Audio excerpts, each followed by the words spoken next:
Bonjour à toutes et à tous et bienvenue sur Radio CSERT, votre rendez-vous quotidien avec l'actualité de la cybersécurité. Je suis Marc-Frédéric Gomez et j'espère que vous allez bien.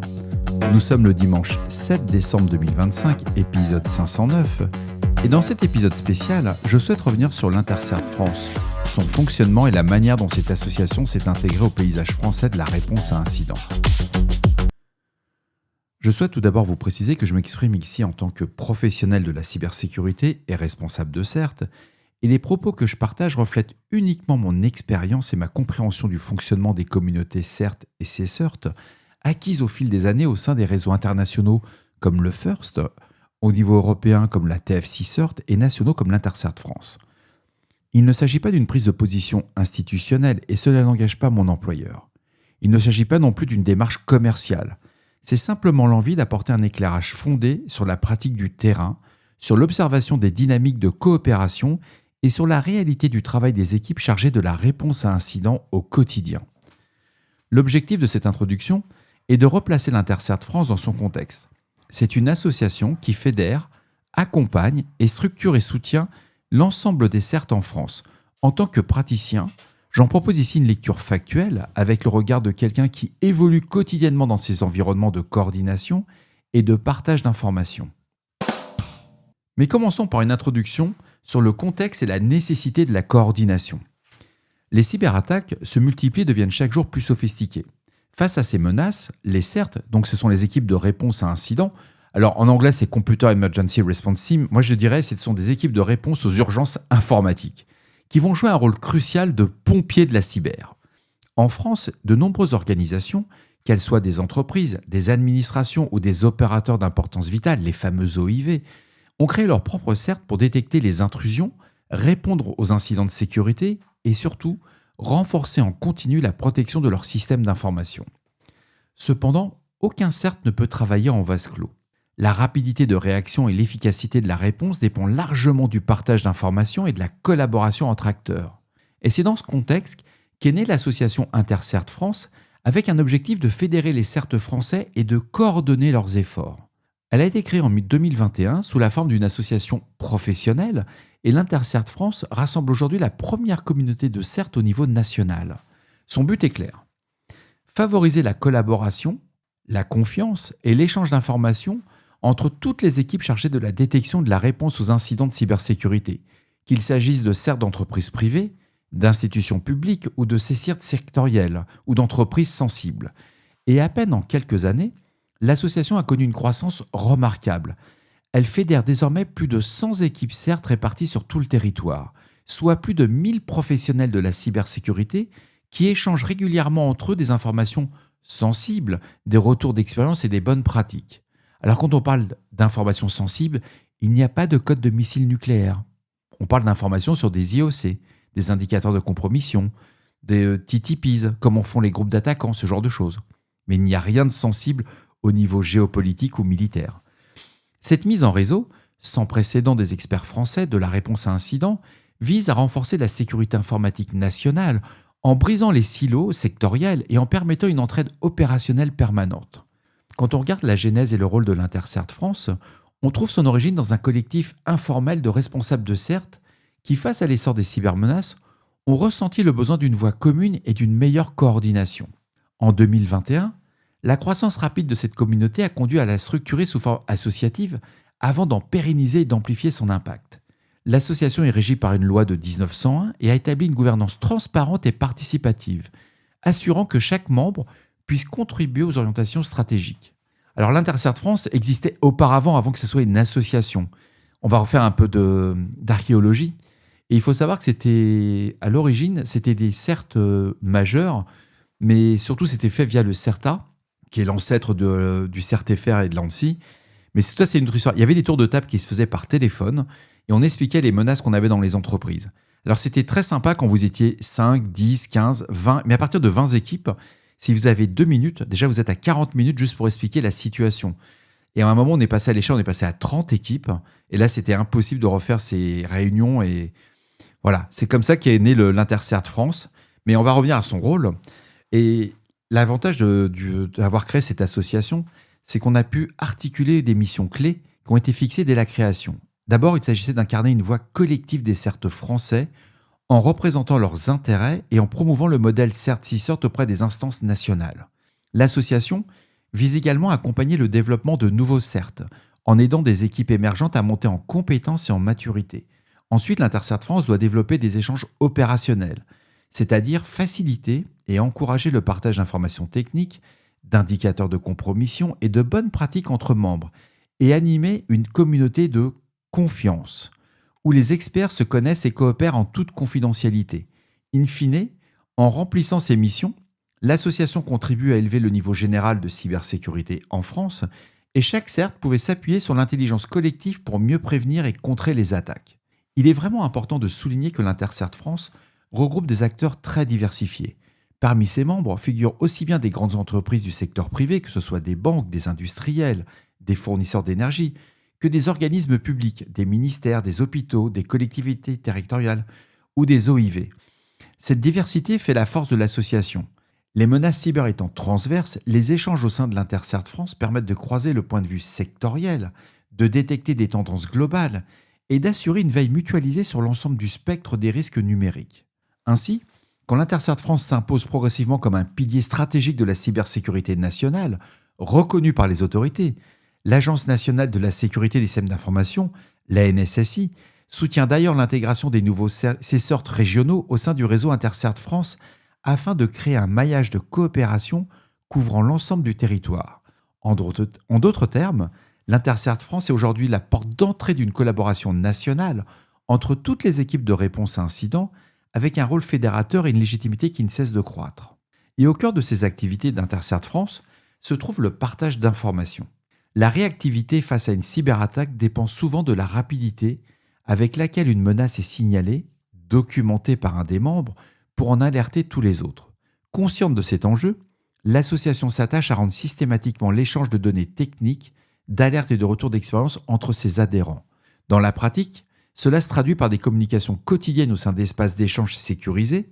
Les équipes partagent par exemple des indicateurs de compromission, ce qu'on appelle une adresse IP malveillante, une empreinte de malware, un objet qui sert à faire du phishing, des analyses d'attaques subies ou encore des recommandations sur des parades efficaces. C'est vraiment important. Et il faut savoir que quand vous souhaitez avoir de l'information, quand vous voulez partager une information que vous trouvez sensible par rapport à votre entreprise, vous allez faire aussi du gré à gré à travers tous ces outils. Vous n'êtes pas obligé d'expliquer une situation à l'ensemble des membres. Si vous êtes dans le secteur énergie ou dans le secteur financier, ou si vous êtes dans le secteur de la défense, vous pouvez partager que dans votre communauté de secteur de défense. Et l'Intercert France a mis en place des outils dédiés pour soutenir ces collaborations en temps réel. Notamment un système de messagerie instantanée réservé aux membres qui ont été baptisés Mimic, c'est un Mattermost, qui permet aux analystes des différents CERT de discuter directement ensemble et de tisser des liens de confiance. S'y ajoute une plateforme de partage. Alors je vais revenir juste avant, pour aller plus loin sur la plateforme de partage. L'avantage d'avoir ce fameux Mimic où on peut tous discuter, c'est que vous avez le nom des personnes. Et quand vous avez besoin, suite à potentiellement un incident de cybersécurité, de contacter tel responsable dans telle autre entreprise, vous n'avez pas forcément cet annuaire. Et grâce à cet outil, vous pouvez lui envoyer un message en direct. C'est une sorte de Telegram, Discord, comme vous pouvez appeler, c'est une messagerie instantanée. L'avantage, c'est que vous allez avoir une écoute et c'est vraiment hyper efficace quand vous êtes dans des situations d'urgence. Alors revenons sur la plateforme d'échange, de partage d'indicateurs centralisés. On va y revenir un peu plus tard, mais pour diffuser rapidement des informations sur la menace émergente, et grâce à tous ces canaux, la communauté peut échanger en permanence des bonnes pratiques, du renseignement sur la menace, et ce qui va renforcer grandement la capacité de détection et de réaction de chacun. L'association encourage également l'adoption de normes de classification, comme le code de couleur TLP, le fameux TLP, le Traffic Light Protocol, afin que chaque information sensible partagée le soit dans le respect de la règle de confidentialité claire acceptée par tous. Alors, le TLP est très international. Vous avez aussi le PAP et le CHAP qui est aussi utilisé par l'agence. Tout principe de qualification et de protocole de communication est accepté. Les efforts de l'Intercert France pour améliorer cette circulation de l'information ça porte leurs fruits, il ne faut quand même pas le cacher, mais ça porte aussi sur le fait que plus aucune équipe n'affronte seule une nouvelle attaque. Et dès qu'un membre découvre un modus operandi malveillant inédit ou une vulnérabilité activement exploitée, l'alerte peut être remontée au niveau du réseau. Ça va permettre aux autres de mettre en place préventivement des mesures de protection. Ça permet aussi de répondre à vos demandes de vos COMEX, de vos responsables. Ça vous permet d'éclairer les ciseaux, tout en enlevant là, les aspects purement techniques opérationnels. De toute manière, quelqu'un qui fait de la GRC, il a des difficultés à appréhender ce type de sujet.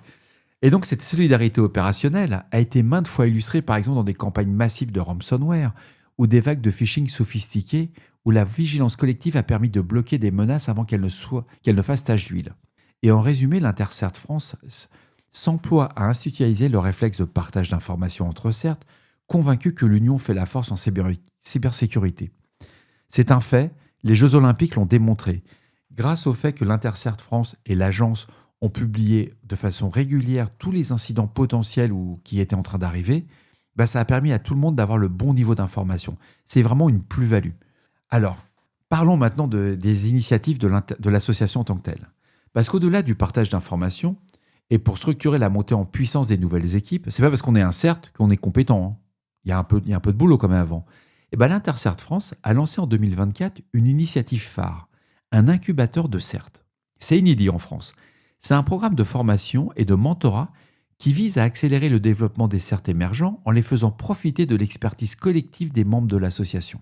La première promotion de cet incubateur, baptisé Cédric Blanchet, en hommage à un pionnier de la communauté cyber disparu en 2013, a débuté le 21 mai 2024 avec 10 équipes sélectionnées sur candidature. L'objectif affiché, faire gagner en maturité opérationnelle ces structures naissantes pour qu'elles sachent par où bien commencer, dans l'aventure de la réponse à incident, selon les mots du président de l'Intercert France, Frédéric Lebastard. Concrètement, l'incubateur propose un accompagnement structuré et personnalisé, s'étalant sur plusieurs semaines, et chaque cohorte, donc c'est les promotions, regroupe une dizaine d'équipes CERT qui vont suivre un parcours de formation commun composé d'ateliers pratiques et de modules théoriques, tout en bénéficiant d'un suivi individualisé par des mentors issus de la communauté. C'est vraiment à suivre, ça vous permet d'être au bon niveau, ça va vous permettre aussi de pouvoir négocier vos budgets avec vos responsables.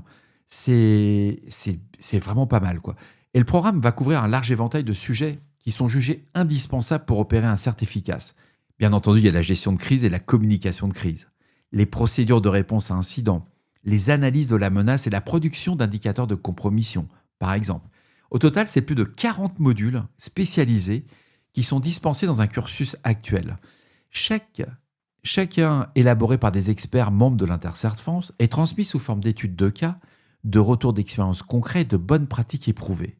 L'accent est mis sur le pragmatisme opérationnel. Il s'agit de doter tous les nouveaux CERT de compétences directement applicables sur le terrain. Ce dispositif se distingue par l'implication directe des membres expérimentés de l'association, des spécialistes issus de CERT matures, que ce soit le secteur bancaire, industriel, télécom, des organismes publics. Ils interviennent comme formateurs bénévoles.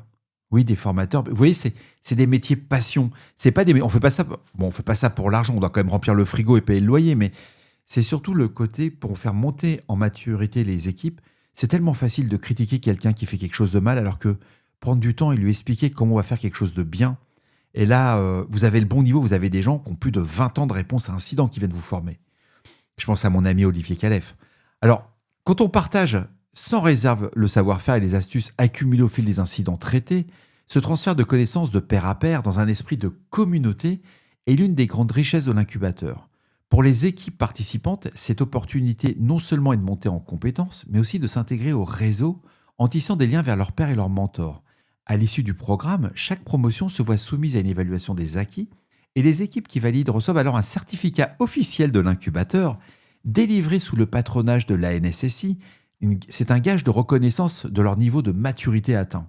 C'est vraiment très fort, c'est une première au niveau mondial, mais surtout ça va vous permettre après de pouvoir discuter sur les intercerts mondiaux. C'est-à-dire que quand vous allez être avec le FIRST, vous allez découvrir les certs nationaux, etc. Il y a plein d'autres choses qui vont monter en ligne de compte, mais vous avez les bonnes pratiques. Et malgré que vous soyez francophone, ça se passe super bien. Depuis son lancement, l'incubateur d'Intercert France a déjà accompagné environ 40 équipes CERT à travers plusieurs promotions successives. C'est signe d'un réel engouement pour cette formule d'apprentissage collectif. C'est fort de ce succès que l'association a planifié de nouvelles sessions. Les prochaines promotions débuteront le 2 mars et le 25 mars prochain, ouvrant la voie à d'autres dizaines d'équipes désireuses de progresser. Avec cet incubateur, l'Intercert France répond à des besoins cruciaux au niveau national. Dispenser un socle commun de formation aux CERT naissants et éviter que chacun ne réinvente la roue dans son coin. C'est un vrai sujet. En professionnalisant plus rapidement les jeunes structures, l'incubateur va élever un niveau général et contribuer à ce qu'aucune entité ne reste isolée face à la menace. C'est peut-être un peu de la répétition, mais c'est vraiment un investissement sur l'avenir. Les CERT formés aujourd'hui seront demain mieux armés pour protéger leur organisme respectif et prêter main forte aux autres en cas de crise. La collaboration est hyper importante.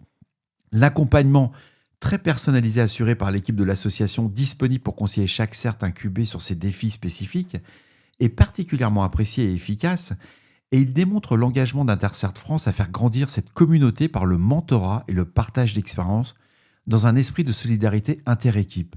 C'est une très belle initiative, c'est unique, on n'avait jamais vu ça en France. On est quand même très gaulois, on aime bien chacun rouler en disant qu'on est meilleur que l'autre à côté.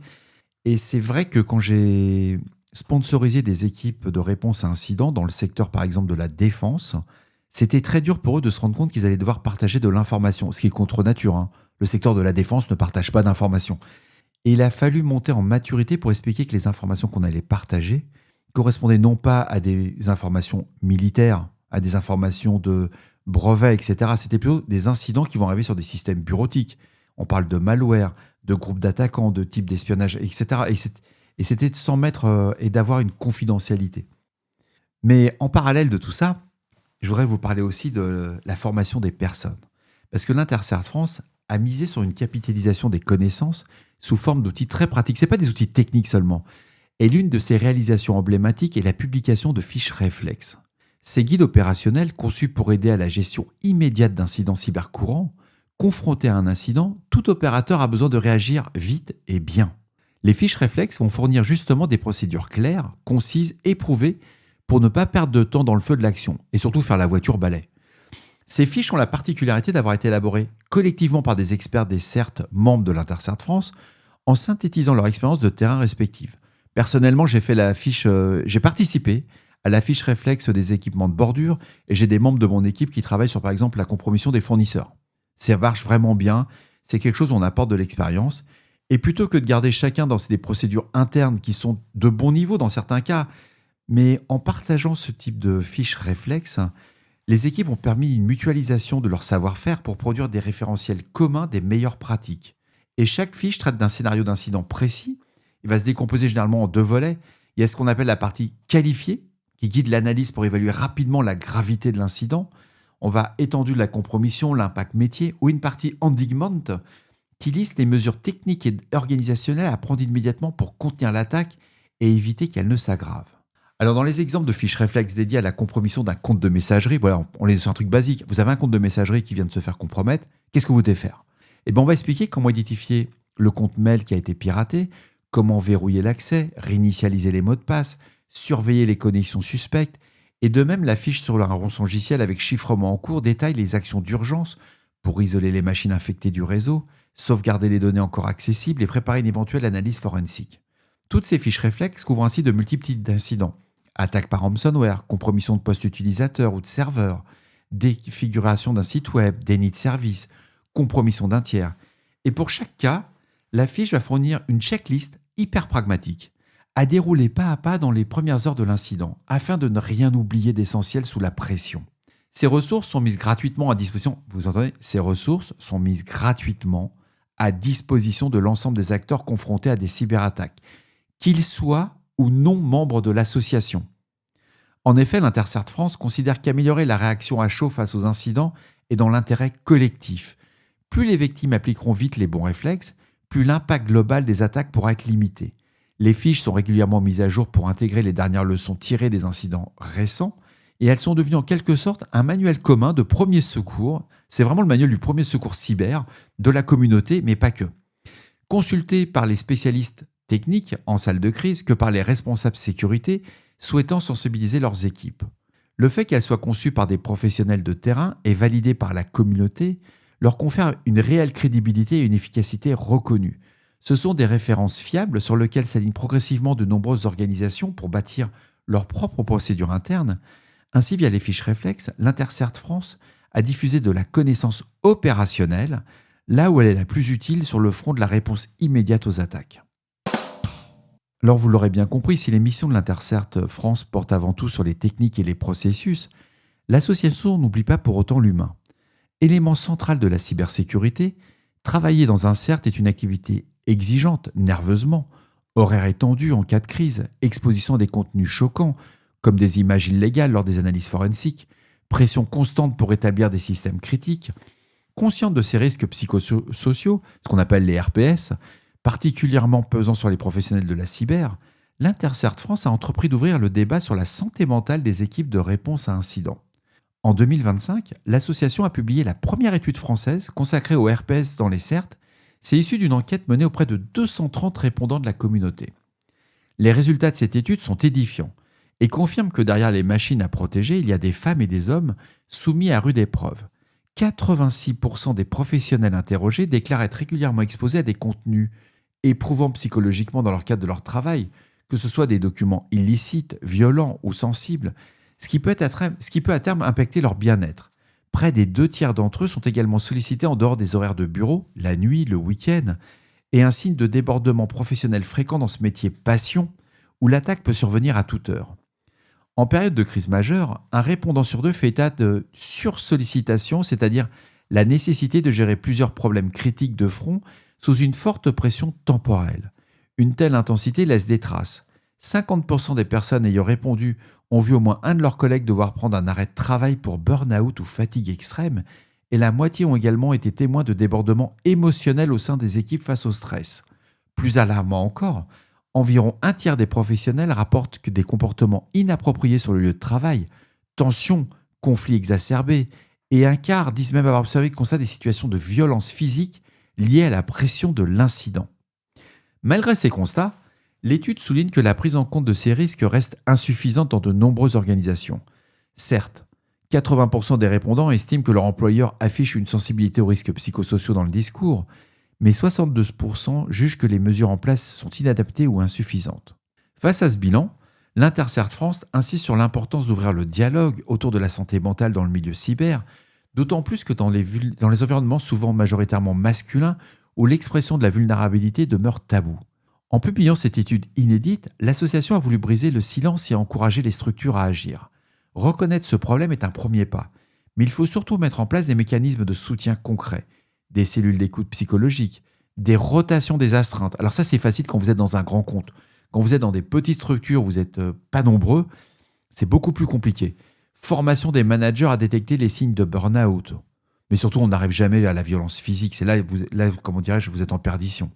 L'enjeu est double. Préserver la santé de ceux qui veillent sur nos systèmes, car protéger leur infrastructure ne doit pas se faire au détriment des personnes, et renforcer in fine la résilience collective. Alors, des analystes épuisés ou traumatisés ne pourront pas efficacement contrer les attaques, c'est clair, c'est évident. A l'inverse, des équipes sereines et soutenues seront plus performantes et plus loyales. Le message de l'Intercert France est donc clair. Il est temps de prendre soin, alors là c'est vraiment, j'ai repris les termes de l'Intercert, il est temps de prendre soin des héros de l'ombre qui font de l'opérationnel sur la sécurité en leur offrant l'attention et les ressources nécessaires pour durer dans cette lutte de longue haleine contre le cybercrime. Bon, c'est une étude. C'est vrai qu'il faut faire extrêmement attention, mais quand vous avez une gestion de crise, c'est facile. Quand vous allez avoir 7, 8, 9, voire 10 gestions de crise en parallèle, sur plusieurs pays, plusieurs continents avec des horaires différents, des équipes qui sont restreintes, qu'on le veuille ou non, même si vous avez une équipe de 50 personnes, au bout d'un moment, vos 50 personnes sont occupées. Comment vous allez devoir assurer les rotations? Alors, si vous êtes un ancien militaire, c'est assez facile.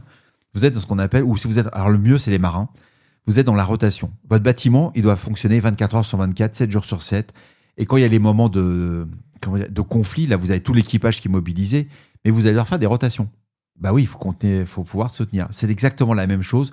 Dans une équipe de réponse à incident, il faut être capable de dire stop, tu arrêtes, tu vas te coucher, tu vas te reposer. C'est très dur parce que ce sont des métiers passion, les gens n'ont pas envie de lâcher l'affaire. On pense à chaque fois que dans 1 heure c'est terminé, et puis non, ça va durer plusieurs semaines, voire plusieurs mois, etc., etc. Donc là, il y a de l'expérience. Vous échouerez comme tout le monde la première fois, je vous rassure tout de suite, il faut bien le vivre. Mais grâce à tous ces documents de l'Intercert France, ça va vous permettre de monter en maturité et de voir venir la vague. Je voulais vraiment en parler parce que ça me tient à cœur. En plus de ces actions tournées vers l'opérationnel, l'Intercert a publié une étude inédite sur la menace vue par les CERT. L'association a publié un rapport annuel d'analyse de la menace, parfois appelé aussi incidentologie, qui compile et analyse l'ensemble des incidents de cybersécurité traités par ses membres sur une année donnée. Il s'agit d'une démarche unique en son genre en France. Pour la première fois, grâce à la mise en commun de données de dizaines de CERT, on dispose d'une vision statistique et contextualisée de l'état de la menace au niveau national. La première édition de cette étude est apparue en fin 2024 et couvrait l'année 2023. Elle a permis d'identifier des tendances clés des attaques auxquelles font face les organisations françaises. Par exemple, il en est ressorti que 73% des attaques observées ont un caractère opportuniste, c'est-à-dire qu'elles exploitent des failles accessibles sans cibler une victime en particulier, profitant ainsi des points faibles communs dans de nombreuses entités. Autre donnée marquante, le délai moyen de détection d'une intrusion serait de 27 jours après la compromission initiale en moyenne. Ce chiffre relativement élevé souligne que toute la difficulté que rencontrent nos équipes de réponse à incidents, c'est à repérer rapidement des attaques furtives et la nécessité de renforcer les capacités de détection par des outils comme les EDR, une supervision 24/7, etc. Le rapport détaille également les principaux vecteurs d'infection utilisés, du phishing en tête, l'exploitation de vulnérabilités non corrigées, la compromission de tiers et les types d'impacts subis, vol de données, rançongiciel, interruption de service, ainsi que les familles de menaces émergentes, et cette cartographie de l'incidentologie française donne aux décideurs et aux responsables sécurité un aperçu sans équivalent de l'ampleur de la nature du risque cyber sur notre territoire. Mais au-delà de ces chiffres, l'étude va proposer des recommandations concrètes, c'est ça la grande nouveauté, pour améliorer la posture de sécurité. C'est issu de l'analyse du succès et des échecs constatés, parce qu'on partage aussi bien les succès que les échecs dans l'association. Et par exemple, l'édition 2024 insiste sur l'importance d'optimiser la détection, en déployant des sondes plus efficaces aux bons emplacements du SI, de soigner la communication de crise, souvent négligée, pour réagir plus efficacement et de renforcer la résilience face au ransomware, en préparant en amont des plans de continuité d'activité. Ça peut sembler des portes ouvertes, mais je vous assure que dans les gestions de crise, on constate des choses qui sont parfois assez dingues. Des cas pratiques sont également présentés comme la conduite à tenir lors d'une attaque par ransomware, en chiffrant les données, ou les démarches à engager pour porter des plaintes rapidement en cas d'incident grave. C'est quelque chose qui est sous-évalué. À chaque fois, on le dit, il y a un incident de cybersécurité, il faut déposer plainte. Alors, on hésite toujours, parce qu'on dit, mais si on dépose plainte à chaque fois que j'ai un incident, mais quand on commence à avoir du ransomware, il faut bien se rendre compte que les forces de l'ordre, si vous voulez aider les forces de l'ordre, il faut déposer plainte. Sinon, ça ne marchera pas. En synthétisant ainsi un an d'incidents de leçons apprises, le rapport de l'Intercert se veut un outil d'aide à la décision stratégique pour l'ensemble des acteurs de la cybersécurité. Il alerte sur les priorités et il valorise les bonnes pratiques pour éclairer les politiques publiques de cybersécurité. Concernant les instances gouvernementales et réglementaires, qui portent d'ailleurs un intérêt croissant à cette étude, alors si vous êtes dans un métier régulé, autant vous aligner dessus. Étant alimentées par des données de terrain issues de plus de 100 équipes, elles offrent une assise empirique solide pour orienter les actions nationales et on sait que la NSSI la consulte attentivement, tout comme certains ministères ou autorités sectorielles, afin d'ajuster leurs recommandations aux entreprises et identifier des domaines où un effort collectif supplémentaire est nécessaire. Cette étude de l'Intercert France est en quelque sorte devenue un baromètre annuel de la menace en France, attendu par la communauté cyber. Elle assoit un rôle à l'association comme un observateur privilégié des tendances et prouve la valeur de partage de l'information. Aucune entité seule n'aurait pu produire une vue d'ensemble aussi complète, mais ensemble, les CERT français disposent d'une intelligence commune inestimable pour guider leur défense.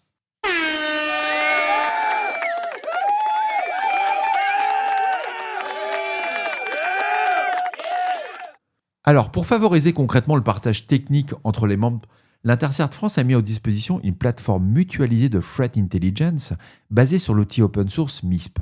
Une instance MISP commune est ainsi hébergée par l'association et accessible à l'ensemble des CERT adhérents. Sur cette plateforme, chaque équipe peut publier en temps réel les indicateurs de compromission, les fameux IOC, qu'elle découvre au fil des analyses d'attaque. Adresse IP de serveur, de command and control, âge de fichiers malveillants, nom de domaine utilisé pour le phishing, signature d'outils d'intrusion, etc. Tous les autres membres vont recevoir immédiatement ces indications et peuvent les intégrer ou pas à leur propre système de détection, que ce soit sur leur firewall, sur leur SIEM, sur leurs IDS, pour se protéger proactivement contre les menaces signalées. Alors la force de cet échange automatisé et centralisé d'IOC est de faire gagner un temps précieux à toute la communauté. Plutôt que chaque CERT collecte isolément des indices sur leurs menaces, l'instance MISP va jouer un rôle de référentiel commun. Ça devient une source d'information pour vous, que vous soyez sur OpenCTI, sur MISP, sur IntelliMQ ou sur d'autres outils, il n'y a pas de sujet. Vous allez avoir un avantage, c'est que là vous allez dire, tiens, il y a quelque chose qui est dans mon secteur d'activité, qui a l'air de popper chez Intel, Est-ce que je le vois? C'est plutôt pas mal, hein, c'est vraiment bien. Puis surtout, ça fait partie du service communautaire. Et si par exemple le CERT d'une grande entreprise identifie un fichier de malware inédit, il va le partager sur MISP. Immédiatement, vos équipes vont pouvoir vérifier si ce malware n'a pas déjà infecté vos systèmes ou bloqué, ou mettre en place des blocages. Au début, on fait toujours ce qu'on appelle de la reconnaissance. On va juste faire de la détection avant de faire du blocage. C'est un circuit qui est court du renseignement technique. Il permet de colmater très rapidement une brèche. Et en plus, l'Intercert France a défini des protocoles de confiance. Je vous avais parlé qu'il y avait les niveaux de TLP, il y a le PAP, il y a le CHAP qui ont été mis en place. Donc quand vous recevez un IOC, vous avez un petit peu de contexte et vous avez aussi sa classification.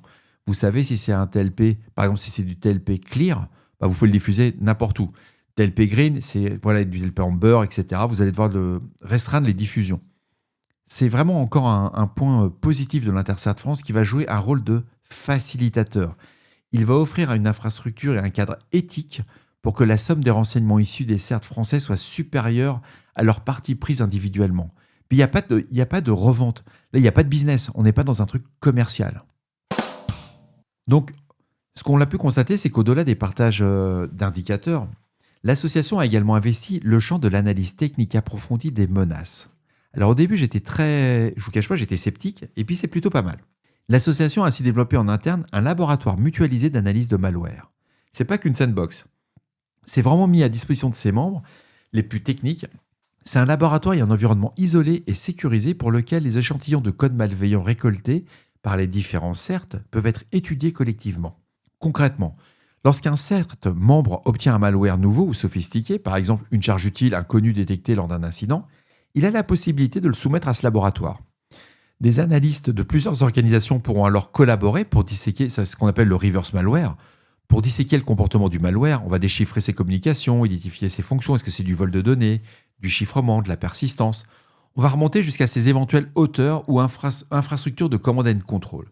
Et c'est un mode de fonctionnement qui est collaboratif, qui présente de multiples avantages. D'une part, il va optimiser les ressources. Vos équipes ne sont pas extensibles.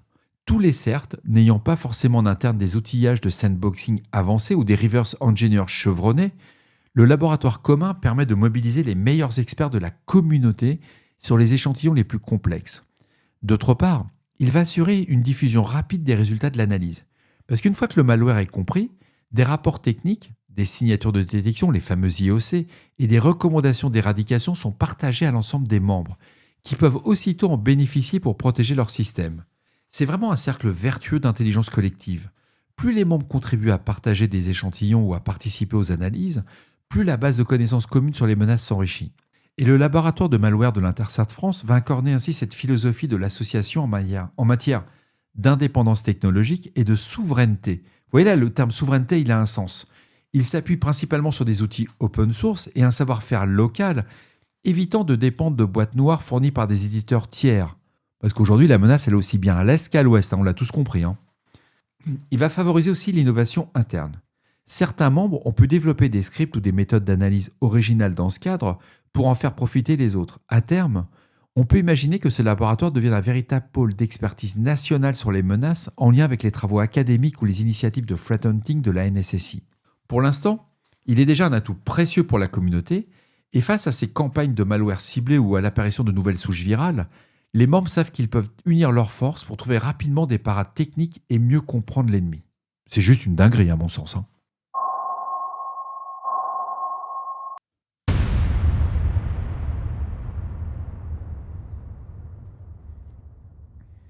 Bon, faut qu'on parle un petit peu budget quand même, parce que c'est sympa de mettre en avant une association, de mettre en avant des services, mais il y a quand même une cotisation. Alors ça fonctionne pas avec par le Saint-Esprit. Tout ça, ça demande des coûts. Et le coût de l'adhésion à l'Intercert France, c'est une association qui est tarifiée selon le type de profil du membre que vous êtes. Pour un CERT ou un CCIRT qui souhaite rejoindre en tant que membre permanent, la cotisation annuelle va s'élever à 4 500 €. Et si l'adhésion intervient avant le 30 juin de l'année. Si l'organisation adhère à partir du 1er juillet, la cotisation est prorogée et ramenée à 2 250 € pour l'année en cours. Il existe également un statut de membre liaison pour lequel la cotisation est beaucoup plus modeste, c'est 100 € par an, ce qui peut convenir à des personnes, pour des chercheurs en cybersécurité, des toutes petites structures associatives ou des entités qui souhaitent s'associer à l'association sans être un CERT complet. Ainsi, l'adhésion à l'Intercert France se repose sur un modèle qui est structuré, soit en tant que CERT pleinement opérationnel, c'est un membre permanent, soit en tant que membre liaison, selon le profil de l'organisation ou de l'entité candidate. Ce modèle permet de garantir un niveau d'engagement et de maturité adapté à chaque type de participant, tout en rendant l'accès possible à des structures plus légères ou à des personnes physiques intéressées.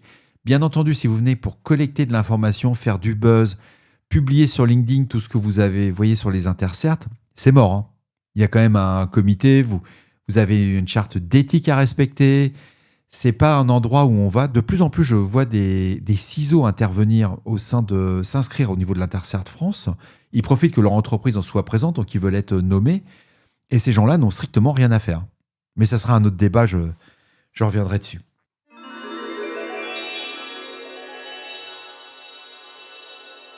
Alors, si on devait se projeter sur l'avenir de l'Intercert France dans l'écosystème cyber, il faut savoir qu'en l'espace de quelques années, cette association est devenue vraiment un acteur incontournable de la cybersécurité dans notre pays. En fédérant plus d'une centaine d'équipes de réponse à incidents et en multipliant les initiatives, que ce soit du partage, vous vous rendez compte, des entreprises qui sont concurrentes sur le business, par exemple, vont partager de l'information en continu. Il y a un incubateur de formation qui a été fait, des publications collectives de fiches pratiques et d'études stratégiques, des mises à disposition de plateformes techniques communes. Et l'association a démontré que la force du collectif face à des menaces protéiformes, ou face à des menaces géostratégiques aujourd'hui fonctionne. Son approche, elle est neutre, elle est ouverte, elle est centrée sur l'opérationnel, ce qui lui a permis de gagner la confiance tant du secteur privé que du secteur public. Ça a comblé un vide dans l'organisation de la réponse aux cyberattaques à l'échelle nationale. L'association contribue désormais directement à élever la maturité globale, et j'espère que cet épisode vous en a fait prendre conscience, mais surtout, chaque nouveau CERT qui se crée en France sait qu'il peut trouver auprès d'elle un soutien, des conseils et une entraide pour monter en compétences plus rapidement. Chaque CERT y établit voit un espace de partage. On peut à la fois alerter les autres en cas de menace et bénéficier soi-même de leur retour. Et au-delà de la sphère de ses membres, l'association joue un rôle de représentant de la communauté. Elle porte la voix des praticiens de la cybersécurité auprès des pouvoirs publics par des communiqués, des participations à des groupes de travail réglementaires, faisant valoir des problématiques de terrain souvent méconnues des décideurs. On l'a vu, elle sait aussi interpeller les éditeurs de logiciels quand cela est nécessaire ou alerter sur les risques systématiques quand les dépendances critiques à certaines technologies. Alors il faut savoir que, pour moi, je trouve que l'avenir de cet Intercert France, il va s'annoncer avec beaucoup de nouveaux défis. La géopolitique, par exemple, ça va rentrer. Les alliances que nous pensions, solides avec nos partenaires anglo-saxons, on découvre qu'elle n'est pas si solide que ça. Il y a plein de choses qui vont arriver, je trouve ça plutôt passionnant. Et sur le plan interne, l'association a quand même un très gros défi, c'est qu'elle va devoir maintenir une dynamique de confiance qui fait sa réussite. Et malgré l'augmentation du nombre de membres et la diversification des profils, c'est vrai que des gens qui font de la GRC, du profil, des directeurs cyber, ça n'a rien à faire, à mon sens, ça c'est mon avis personnel, ça n'a rien à faire dans une association Intercert parce qu'on parle chiffon. Par contre, pouvoir produire des documents stratégiques qui puissent leur être bénéfiques, leur permettre d'être actionnables, oui, évidemment. Elle va poursuivre son développement, cette association. On fera tout pour l'aider. Et je trouve que son incubateur, c'est vraiment une dinguerie au niveau mondial. Quand je compare par rapport aux autres associations Intercert, que ce soit européennes, asiatiques ou nord-américaines, ils ont une avance là-dessus. C'est juste incroyable, quoi. Pour une fois, on peut être très fiers. Alors, de nouvelles fiches réflexes et études verront le jour pour s'adapter aux évolutions de la menace. Je vous le confirme, on est en train de travailler sur une nouvelle version. L'association pourra également chercher à étendre certains de ses services aux structures plus petites et moins dotées.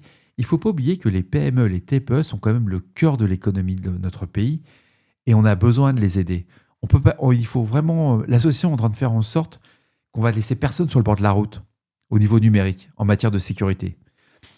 Et dans cette optique, il y a un rapprochement qu'avec les initiatives des CSORT régionaux soutenus par l'État, ça va être un enjeu clé. Alors un enjeu clé, pardon.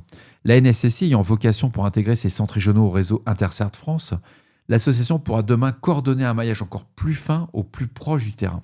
Et sur le plan institutionnel, cette association ambitionne de pérenniser son rôle d'utilité publique. Ses membres évoquent à terme une possible reconnaissance officielle en tant qu'association reconnue d'utilité publique, gage de son importance stratégique. Quoi qu'il en soit, l'écosystème cyber français s'appuie de plus en plus sur elle. La confiance instaurée entre les CERT via cette structure collective est un atout majeur pour absorber les chocs numériques à venir. Et dans notre monde ultra connecté, ou je dirais hyper connecté, où les attaques ignorent les frontières organisationnelles, La coordination nationale orchestrée par l'Intercert France apporte une réponse systémique. Elle mutualise les alertes, elle diffuse le savoir au plus vite pour que les attaquants ne puissent pas se renouveler et elle forme la prochaine génération de défenseurs. Il ne faut pas l'oublier, malgré toutes les écoles de cybersécurité qui sont toutes très bonnes, elles ont de très bons niveaux, l'expérience est la meilleure pratique au niveau de la réponse à incident. Vous pouvez avoir le diplôme que vous voulez, les certifications que vous voulez. Si vous n'avez jamais fait d'incident, vous êtes juste ce que j'appelle le profil parfait pour commander le Titanic. Vous avez des états de service irréprochables, mais vous n'avez jamais vu un incident. Vous n'avez jamais traité ce genre de choses. Et là-dessus, l'Intercert France va vous permettre de côtoyer des personnes qui voient beaucoup d'incidents. Et quand il y a des échanges, quand c'est fait dans un cadre de confiance, vous allez monter en maturité d'une façon vraiment très pointue. J'espère qu'à travers cet épisode, vous allez découvrir ou redécouvrir dans le détail ce que l'Intercert France, c'est quand même l'histoire d'une communauté qui s'organise pour faire front commun, avec professionnalisme et abnégation, afin que le cyberespace reste quand même beaucoup plus sûr et que plus fiable possible dans un contexte vraiment géopolitique profondément bouleversé. Et j'ai nul doute que dans ce rôle stratégique ne fera que grandir dans les années à venir, tant les enjeux de la sécurité numérique deviennent indissociables à nos enjeux de société. Et cette association, l'Intercert France, incarne ainsi pour moi une réponse qui est collective, qu'elle est lucide, déterminée aux défis cyber du présent et du futur, mais surtout professionnelle. Moi, je n'ai aucun problème à aller voir les membres de mon COMEX pour leur expliquer que nous sommes à l'Intercert France. Je n'ai aucun problème pour dire que je vais travailler avec des certes concurrents. On l'appelle ça des confrères pour être hypocrite, mais dans la vraie vie, c'est des concurrents. Donc quand vous travaillez avec des certes concurrents à livre ouvert, ça on peut le faire grâce à l'Intercert France. Et il faut savoir que dans certains environnements sectoriels, c'est ce qu'on fait depuis des années. Et il faut bien voir qu'une menace, si elle touche votre voisin, vous direz c'est pas grave, c'est mon voisin, c'est pas moi. Mais elle va vous toucher, c'est juste une question de temps. Et le fait de partager cette information, de pouvoir aussi intervenir, de pouvoir aider dans certains cas, quand on parle de reverse malware, quand on parle de sites de phishing, quand on parle de ce genre de choses, quand on partage ce type d'infos, ce qu'on constate, c'est que quand vous avez un sujet, les gens viennent vous aider plus naturellement. Alors évidemment, si vous êtes juste quelqu'un qui allait écouter mais ne pas partager, ça ne va pas être évident. Il va falloir que vous partagez un petit peu pour que vous pouvez. Il faut toujours donner un petit peu pour recevoir. C'est comme une relation entre deux êtres humains. Et voilà, cet épisode hyper long mais spécial dans l'Intercert France se termine. Comme vous pouvez le constater, il n'était ni sponsorisé, ni quoi que ce soit. Je voulais vraiment le partager, c'est une association qui me tient à cœur. J'espère qu'il va vous apporter des informations claires et utiles. Je suis à votre disposition pour répondre à toutes vos questions, mais surtout contacter l'équipe de l'Intercert France. Ils sont adorables, ils vont vous aider. D'ici là, on ne réfléchit pas, on adhère à l'Intercert France. Voilà, on se retrouve tout à l'heure pour un nouvel épisode comme sur les actus de ce dimanche. Je fais un petit clin d'œil à Aude Costa, la directrice de l'Intercert France. Radio Cessort reste un podcast indépendant, neutre, factuel, avec un fou furieux au lance-flamme dans une poudrière à sa tête, mais c'est plutôt pas mal. Je vous embrasse très fort. À tout à l'heure.